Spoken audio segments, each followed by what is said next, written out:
Orvaxi'den herkese merhaba. Yeni bir soru cevap videosuyla beraberiz. Artık ekibi tanıtmaya gerek yok. Açılışı da geçiyorum. Direkt Serdar'a dönüyorum. Serdar, ne düşünüyorsun bu videolar hakkında? Nasıl gidiyor sence? Vallahi iyi diyor yani ilgi de görüyor. Hı hı. Ama artık tabii ne bileyim konsepti değiştirsek mi diyorum yani. Koltuğu mu değiştirsek? Bence seni değiştireceğiz yani. Senin yerine böyle farklı Ben de şeyler tam var. böyle evli çiftler gibi koltuğumu değiştirsek falan Yok vallahi beklerken neyse. ben Doruk'u alalım buraya. Ben mesela sorulara geçeyim. ya Doruk da zaten bunun bir parçası artık. Başka böyle daha heyecan verici falan birilerini katmak lazım ama neyse bakalım. Bulacağız bir Celebrity yolunu. kontenjanından bir Evet evet şeyler bulmak oralara lazım. doğru Sen bu gideceğiz konuyu bir yani. çalış. Peki bu eğlenceli açılıştan sonra o zaman Doruk'a dönelim. Bakalım bize Evet. neler soracak. İlk sorumuz. Kız arkadaşım bana replika saat aldı. Ne yapmalıyım? Terk et direkt. Kaç git. Neydi? Bloklamak mıydı şeyden? Blokla. Ghosting. Ghosting yapsın. Ghosting peki. Yani zor. Buna cevap vermek zor tabii. Yani Evet. o kadar çok parametre var ki cevap vermeden önce değerlendirilmesi gereken. Ama tabii aklıma gelen birinci cevap yenge gider yani. Terk edilmesi lazım. Yani iyi niyetle yapmış olabilir. Hani en azından saat sevgisi, saat merakı olan bir sevgilisi olduğunu farkına varıp onun hoşuna gidecek bir şey almak istemiş olabilir ama dediğim gibi Ya bırak replika bir saat almanın hani iyi niyeti nerede anlayamadım. yeterince Yani araştırmamıştır yeterince falan. araştırmamış değil. Onun öneminin farkında değildir. Yani herhangi bir replika ürünü sana yutturabilirler ya da sen kendine yutturabilirsin ama sen bunu birine yutturmaya çalışırsan yani ne diyeceksin şimdi sevgiline? Ben sana bak aşkım bir tane Rolex aldım ama bu çakma, ona göre böyle bir şey yok ki. Yani ya kandırmaya çalışıyorsundur. Bilmiyorum tabii, arkadaşın sorduğu sorunun arkasında gidiyorum ya, detayları bilmek mümkün değil. Ama replikayı birine hediye almak ben replikayım demek oluyor yani, kusura bakmayın da. Yani illegal yöntemlerle alındığı için tabii bir iade şansı da bulunmuyor. Evet. Herhalde ben olsam nazikçe açıklayıp pahalı bir tecrübe edindikleri için sevinmelerini Evet, tavsiye aslında ederdim. zor bir durum yani. Şimdi ne Evet, diyeceğim? aynen öyle. Sen seviyorsan da eğer, böyle geleceğe yönelik planların falan da varsa, eyvah, kritik Kötü. yani. Hani Bence de. aldatılmak gibi bir şey bu, ben sana söyleyeyim ya, bir nevi. O kadar ağır. Sıradaki sorumuz arkadaki ışıkların rengini iyice kırmızıya çevirecek cinsten. Hadi bakalım. Hazırsanız geliyorum. Peki. Saat koleksiyoncusu görünerek saat ticareti yapan meraklılar hakkında ne düşünüyorsunuz? Evet, tam Serdar'a göre bir soru. Çünkü o ciddi şekilde o ekiple dertli, ki dertli Ya olması da o gayet ekiple normal yani. dertliyim, doğru. Yani bu artık hani soru cevap konseptinin biraz dışında bir tartışma olacak belki, ama Evet. biz dost olarak, arkadaş olarak herkese açığız. Karşımızdakiler de bize açık, yani bu benim özelliğim diye söylemiyorum. Ama yani ne olduğunu ortaya koyarsan ben seninle iletişim kurabilirim. Ne olduğunu, kim olduğunu anlayabilirsem ben senin işini gücünü bilmek zorunda değilim. Ama sen bizim yanımıza, bizim hobimiz, ortak hobimiz nedir? Saat tutkunluğu. Doğru. Bunu paylaşmak istiyorsan herkese açık bu kapı yani. Ben çok hoşuma gidiyor. Kimle o, nerede olursa olsun. Ama sendeki bu özellikleri kullanarak bu ortama girip saatleri alıp bilmem ne, ya da hiç seninle alakası olmadan bu saatlere ulaşıp 3 gün sonra satıp yenisini alıp işte para kazanma falan filan. Ya bunu yapın, tamam, yani buna kimsenin bir lafı yok. Ama bunu başka bir kabuk altında yapmayın. Başka bir görüntü altında Evet. yapmayın. Ben de isterim tabii yani, 10 bin dolara bir saati alıp ertesi gün 20-25 bin dolar. Kim istemez Burak? Sen istemez Doğru misin? tabii canım. Evet yani. Yani ama bunu yapmakta da ben etik olarak bir sorun görmüyorum. Deklare edin kardeşim bunu. Evet. Ben bu işi yapıyorum. Bu işi yapanlar var. Bunu deklare ettiğin sürece hiçbir sıkıntı yok. Ama öbürünü ben hani tabiri yerindeyse böyle sinsi falan bir yaklaşım olarak buluyorum. Benim de hayatımda en sevmediğim davranış türlerinden biri. Evet, hoş bir profil değil gerçekten. Sıradaki sorumuz, pilli mekanizmalara da bakım yapılıyor mu? Pilli mekanizmalara bakım yapılıyor. Bu arada pilli mekanizmaların içinde mekanik parçalar var. Mesela Rolex'in Oyster Quartz mekanizmasına baksanız bayağı mekaniktir yani. İçinde Jewel dediğimiz taşlar da var. Kronograf fonksiyonu olan, tarih fonksiyonu olan mekanizmaların daha çok bakıma ihtiyacı olabiliyor. Pilli makinalara da bakım yapılıyor. Hatta bakım yapılma ile ilgili ufak bir uyarı olarak da söyleyeyim. Yani bakım zamanının geldiğini anlama açısından. Eğer pil çok çabuk bitiyorsa o pilli mekanizmanın bakım zamanı gelmiş diye de düşünebilirsiniz. Pilli mekanizmalı saatlerle ilgili sadece mekanizma değil, saatin de genel olarak bir bakıma ihtiyacı olabiliyor. Özellikle conta kısımlarının. Ha tabii doğru. Bunu da hatırlatmakta fayda var. Evet. Hiç pilli bir saati bakıma verdiniz mi? Verdim. Ben vermedim ama sanırım vereceğim. Çünkü eşimin Cartier sanırım bir problem çıkartmaya başladı. Ne, pili mi erken bitiyor, ne oluyor? Geri kalıyor. Geri kalıyor. Evet. Ha. Ben de aynı şekilde. Benim değil daha doğrusu. Babamın 1980'li yıllarda alınan Must serisinden round yani yuvarlak kasalı bir modeldi. Mekanizma ile ilgili problem yaşamıştık. Oldukça yüklü bir fatura karşılığında. 1980'lerden kuartz mekanizmalı bir saat. Evet, ilk çıkan Cartier'lerden, hatta Burak Bayram çok iyi bilir. Kuartz krizini yaşamış. Zor günlerde. Zor Çok günlerde. kolay atlatamadık. Gümüş üzerine altın kaplama bir Vermeil. saatti. Evet, doğru. Çok da güzel siyah lake bir kadranı vardı. Bütün bakımlarını yapıp kusursuz hale getirdikten sonra maalesef bir hırsızlık sonucunda saati de kaybettim. Sıradaki sorumuz. Geçmiş olsun. Saat seçerken tasarım, ergonomi ve fonksiyonellik parametrelerinde sıralamanız nasıldır? İster istemez tasarım bende en önde. Bu 3 parametreyi değerlendiriyorsak eğer. Onun ötesinde ergonomi tabii takıyorsun koluna ve nereden baksan 8 saat falan bileğinde oluyor. Ergonomi bence ikinci sırada. Fonksiyonellik, yani saatin fonksiyonelliğini güncel hayatımda nasıl kullanıyorum? İşte bir GMT, bir kronograf, belki Evet. bir date. Yani bunlar da çok hayatıma etki eden detaylar olmadığı için fonksiyonellik kısmı bende en sonda. Yani aslında ben de Serdar'a benzer bir cevap vereceğim. Tasarım benim için en önemli şey. Yani tasarımını çok beğendiğim bir saati müthiş derecede rahatsız etmediği sürece çok büyük ya da çok ağır yine takabilirim diye düşünüyorum. Yani o tasarım eğer bir şekilde hoşuma gittiyse, müthiş konforlu olmasa da tabii ki katlanabilir bir yere kadar onu takarım. Deep-Sea mesela. Deep-Sea mesela, evet. Deep-Sea bu arada o kadar konforsuz bir saat değildi. Yani tam bir Konforsuz Submariner gibi değil. görünmesine rağmen Evet. ama birkaç videoda da konuştuk yani. Konfor biraz da senin çabanla oluyor. Yani doğru bilezik evet. ayarı, işte onda da zaten her çeşit yardımcı ürün var. Yardımcı detay var. Doğru. Deep-Sea'de. Fonksiyonellik kısmı da şöyle, yani bir saatin fonksiyonlarını anlatırken objektif olarak karşımdakine bir şey aktarıyor olsaydım bu cevabı vermezdim. Özellikle altını çizmek istedim. Ben fonksiyonellik arasam zaten kol saati takmam. Akıllı saatler var. Yani bir sürü şey var. Yani fonksiyonellik benim için o kadar önemli değil. Yani şöyle bir fonksiyonellik olabilir. Mesela su geçirmezdir. Evet, yüzerken saati kolumdan çıkartmak istemem. Bunu bir fonksiyon olarak görüyorsak eğer, su direncini, fonksiyonellik önemli. Ama içinde kronograf varmış, GMT varmış. Yani bu işleri ben kol saati takmadan da çözebilirim. Genç bir takipçimizden gelen bir sorumuz. İlk mekanik saatimi alacağım. Kurmalı mı alayım yoksa otomatik mi? Otomatik al, hiç uğraşma. Yani kurmalı saat seni horolojiye biraz daha yakınlaştırır. Seni kullandığın objeye biraz daha böyle yakın olmanı, daha çok ilgi göstermeni sağlar ama tabii otomatik saat daha kolay, yani kullanması daha kolay. Bence otomatikten başlaması daha mantıklı, yani bilemiyorum. Buna ekleyecek bir şeyim yok. Otomatik alsın bence. Sen ne düşünüyorsun Doruk? Benim de şöyle bir tavsiyem var. Hangisini alırsan al, arka kapağı cam olsun.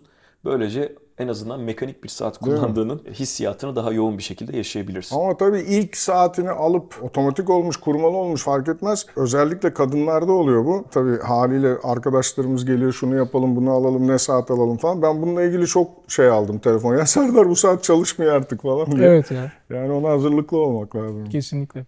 Kadın arkadaşlarıma istisnasız tavsiyem pilli saat almaları yönünde. Evet. O net ya.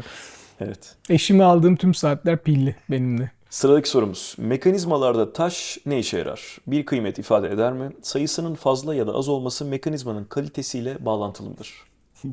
Bu soruyu Hangi çok taşlardan beğendim. bahsediyoruz? Bezele konulan, Burada bileziğe evet, konulan taşlar mı yoksa? mekanizma kısmında yer alan, Jewel'dan mı var? Jewel'dan diye de bahsediyoruz. bahsedilen o Ben kırmızı Burak Bey'e pembe. paslıyorum. Bu soruyu soran arkadaş kesin sahibindendeki ilanlara falan baktı. Muhtemelen 5 milyona satılan 21 taşlı Serkisov Jeff saatinin fiyatını merak etmiş olabilir Ama diye hakikaten düşünüyorum. o taş olayı nedir ya? Yani niye bunu bir de saat markaları bu kadar öne çıkartıyor? Bu kadar her saatin açıklamasında taş sayısı yazıyor. Kalibreyi çeviriyorsun, kalibrenin üstünde taş sayısı yazıyor. Evet, nedir yani? Mekanizmayı bir makine olarak düşün. Minyatür bir makine sonuçta. Taşlar bu makinenin bilyeleri. Rulmanları yani. Abi sen herhangi şekilde. bir makineyi alırken rulman sayısına göre mi alıyorsun ya? Bakmıyorsun. Hiçbir Yani anlamı yok. saati alırken de ben yani bu kadar senedir bu işin içindeyim. Ne ben, ne karşımdaki herhangi biri, ne yanımdaki herhangi biri bu saatte de 25 taş varmış alalım falan demedi. Yani bu kadar öne çıkarılmasının, bu bilye sayısının, aslında öyle değil de hadi bilye sayısı diyelim. Bunun bu kadar öne çıkarılmasının sebebi ne? Yani her saatin açıklamasında muhakkak kaç taşlı olduğu yazıyor. Yazıyor. Öyle. Yani dediğim gibi neden yazdığına dair verecek bir cevabım yok. Ne işe yaradığını biliyorum ondan sonra.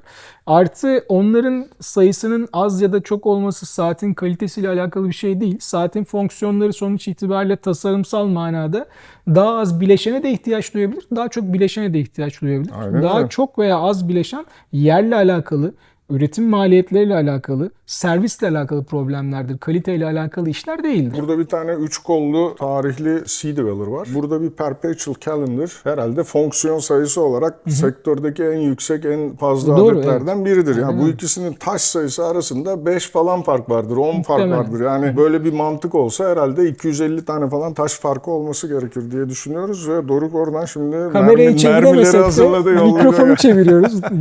Mühendis Doruk ne düşünüyor bu konuda? Müsaadenizle ben de bir şeyler ekleyeyim. Şimdi bu taşlar Burak Bayram'ın da bahsettiği gibi şaftların ana plakalara bağlandığı noktalardaki sürtünmeyi azaltmak için oraya eklenmiş sistemler. 1700'lü yıllardan itibaren kullanılmaya başlanıyor ve o zamanlarda sentetik taş üretimi olmadığı için gerçekten kıymetli Evet. taşlardan. Yakuttan, işte korundum, safirden, hatta bazı örneklerde direkt pırlanta dahi kullanılmış. Dolayısıyla taşları o hassasiyette kesmek, işlemek çok zor olduğu için saate değer katan bir unsur O yüzden olarak jewel demişler. değerlendirilmiş ve o yıllarda saatleri işlenmiş. Biliyorsunuz İsviçre saat endüstrisi oldukça muhafazakar. Geleneklerinden vazgeçmeye hiç niyetli değiller. Dolayısıyla aslında bu geçmişten günümüze kadar aktarılan bir gelenek olarak da değerlendirilebiliriz ki İsviçre saatçiliğinde taş sayımı ile ilgili belli başlı kriterler var. Siz saate eklediğiniz her taşı oraya ekleyemiyorsunuz. Daha doğrusu bu saatin mekanizmasındaki taş sayısı olarak yazamıyorsunuz.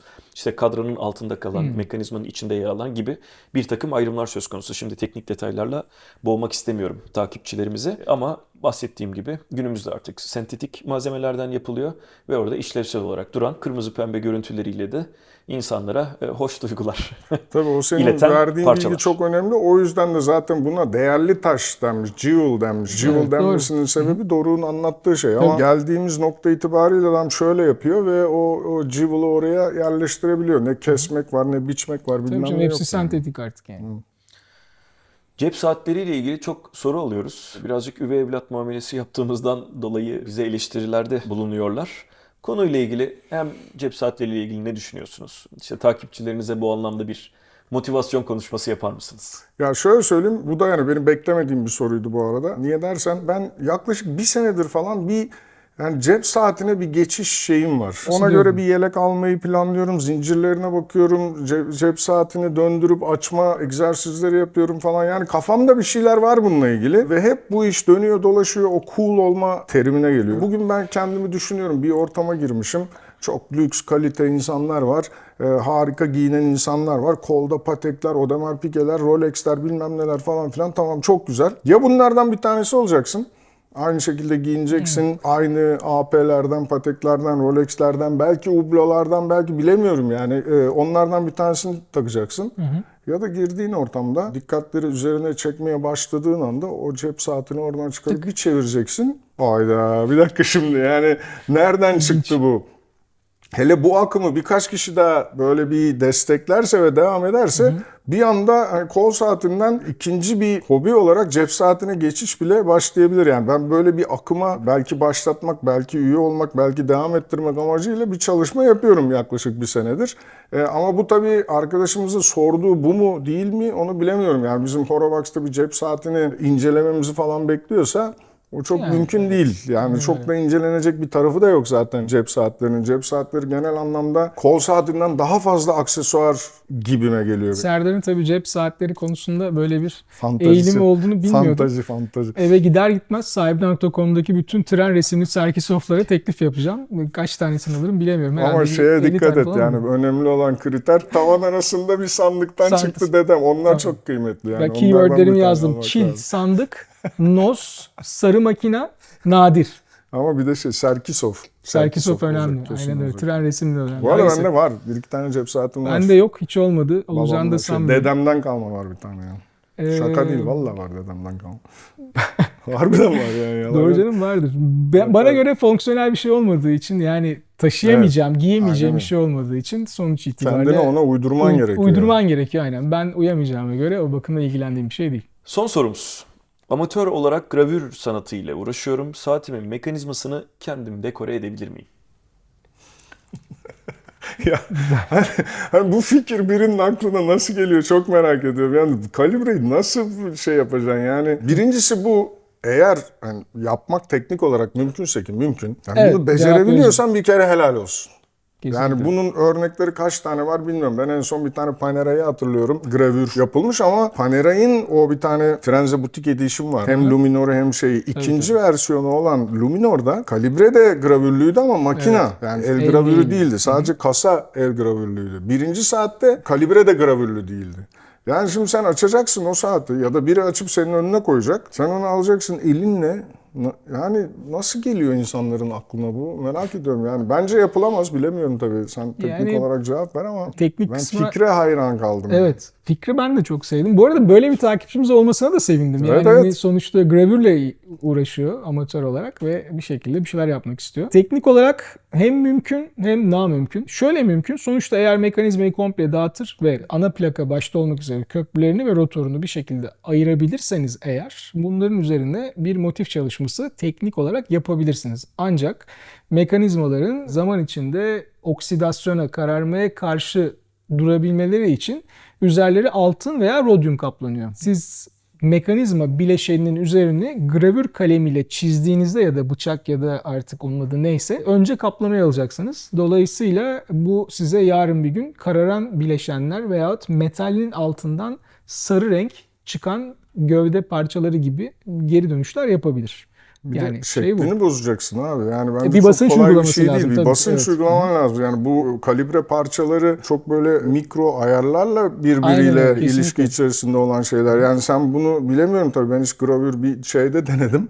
Fabrikalarda falan böyle. ben de Bir anda denemiştim. zaten götürüyorsun. O bizim işimiz değil ama bu işin ustası olan biri de ne yaparsa yapsın buna bir güç, bir baskı uygulamadan tabiri yerindeyse oyuyorsun yani. Oyma bu. Evet, Zaman. aynen öyle. Gravür O yüzden tabii. şeklini de bozma ihtimali çok yüksek. Yani biraz zor. Zor. Şöyle olabilir. Mesela bir reverso monophase alıp eliyle kapalı olan Tabii kısımda bir o şey yapabilir. iş için zaten. Yani Bravo. kapalı Ama tabii arka kapağı tabii yapabilir. kalibre Yani. olayı başka zor. bir şey. Yani. Mekanizmalardaki tabii bu aşamada en büyük problem çapakların, işte çarkların, Evet. yayların arasına sıkışması Aynen olacaktır. öyle. Dolayısıyla temizlemek, her parçaya uygun bir fikstür yapmak, sonrasındaki o hassas işlemler mümkün bahsettiğin gibi ama zorlayıcı bir operasyon olacaktır. Zaten abi şey var ya, yani bu sadece saatçilikte, orolojide, orada burada değil. Yani bir market standartları var, tamam mı? Evet. Yani bu market standartları senin temelin oluyor. Bu temellere uyuyorsun ve onun üzerine eklemeler yapıyorsun. Hatta Doğru. o standartları geliştirmeye çalışıyorsun. Geliştirmek de eklenti anlamında geliştirmekten Evet. bahsediyorum. Yani şimdi baktığımız zaman kalibrede gravür pek rastlanan bir şey değil. Demek ki Aynen. burada bir zorlama söz konusu. Yani market standartları içinde değil bu. Bunu bir zorluyoruz. O yüzden zor bir şey ya. Çok yani Bence de. bilemiyorum. Bence çok ütopik, çok fantazi bir yaklaşım yani. Şimdilik hoşça kalın. Görüşmek Hoşça kalın. üzere. Hafta sonları. Hoşça kalın.